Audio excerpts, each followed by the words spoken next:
Welcome to Man Does Tech, where I solve the problems you didn't even know you had. You start by ensuring Docker is installed and running. Open your project folder and create a minimal Docker file now. Explain why a small base image and Docker ignore speed builds and reduce image size. Once done, set a clear working directory, copy only necessary files, and add explicit install and run commands so builds are deterministic. Make sure to tag the image with a meaningful name. This prevents confusion when you move to building and testing images locally. You now build the image and test it locally.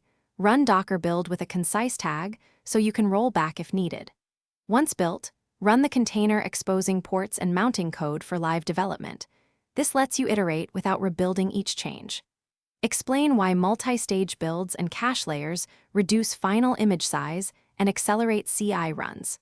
Make sure to inspect container logs and exit codes so you catch runtime errors before deployment. You finish by modeling the system with Docker Compose to run app and services together. This simplifies dev and deploy. Once composed, add health checks and restart policies so containers recover automatically, and use environment files for secrets. When deploying, push tagged images to a registry and pull them on the host. If something fails, check Docker logs and PS first. Then inspect networks and volumes.